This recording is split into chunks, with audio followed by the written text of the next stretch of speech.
All right, baby shorties, just a quick little video lesson here, tutorial on how to use this Desmos scientific calculator, especially now as we get into this right triangle math with the sine, cosine, tangent, even with Pythagorean theorem where you're squaring and square rooting things, very helpful tool to have. So you'll notice here, this is the calculator part. You're typing in things into this little bar here. And on the right side, as you type things in, it'll show you the answer. So for example, quick math, if I did 2 plus 2 by typing that in. You can use your mouse or you can type it in on your keyboard, and notice it'll give you the answer on the right side.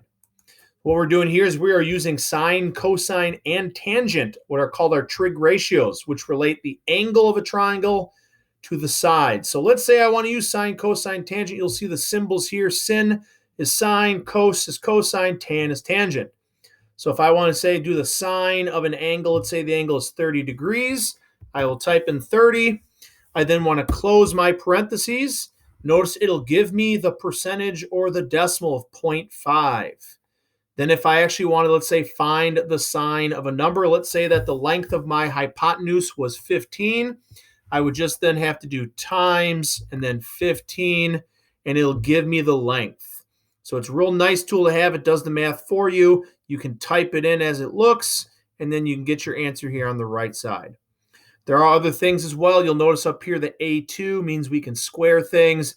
If you click on the ABC, it types things in, or different sort of functions that we can use, such as a square root, and you'll see those sine, cosine, and tangent. So again, it's a helpful tool for us, this Desmos scientific calculator, especially being at home, possibly without a calculator.